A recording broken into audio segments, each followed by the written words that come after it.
Continuando con el movimiento de partículas, vamos en este caso a analizar el movimiento uniformemente acelerado.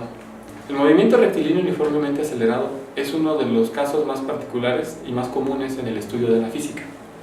Lo único que nos representa el movimiento rectilíneo uniformemente acelerado es que vamos a tener una aceleración constante, como su nombre lo dice.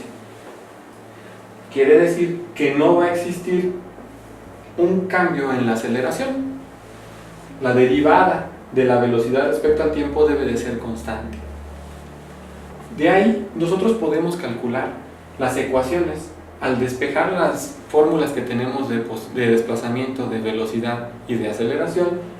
Al integrarlas podemos obtener las ecuaciones características del movimiento rectilíneo uniformemente acelerado.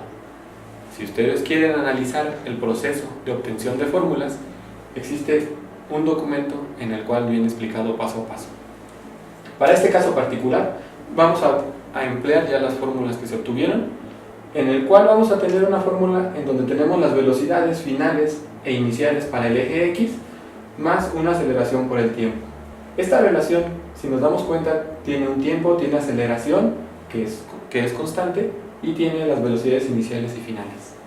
Vamos a tener otra ecuación con la cual podemos calcular el desplazamiento y depende también del tiempo, en dos posiciones. Y por último, vamos a tener una tercera ecuación en la cual no depende del tiempo.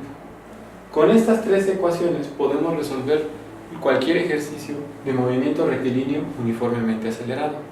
Como ya lo hemos dicho, hasta ahorita vamos a analizar solamente en una dimensión, es decir, solamente en uno de los ejes va a haber movimiento. Pero no necesariamente tiene que ser siempre en el eje X, podría ser en el eje Y. Las ecuaciones planteadas funcionan de manera indistinta para aplicarlas en el eje X o para aplicarlas en el eje Y.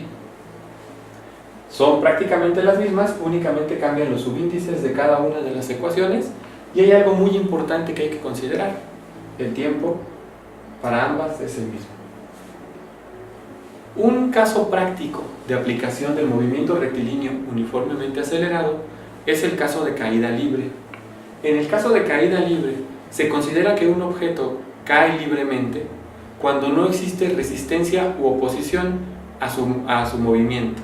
¿Qué quiere decir? Que solamente se mueve bajo la acción de la aceleración gravitacional. Ahora, si este caso particular solamente se considera la aceleración gravitacional, se pueden replantear nuestras ecuaciones. Estas ecuaciones que se van a replantear, se sustituye el valor de la aceleración, que la gravedad, como sabemos, se da siempre en el eje Y o de forma vertical, y por lo tanto, nosotros podemos sustituir el valor de las aceleraciones en Y por el valor de la constante gravitacional, que para la Tierra normalmente la consideramos de 9.8 metros sobre segundo al cuadrado. Y siempre va considerada hacia abajo, en dirección hacia abajo. Por lo general se considera negativa, porque la gravedad solamente tiene un sentido, aplica y nos atrae hacia la Tierra.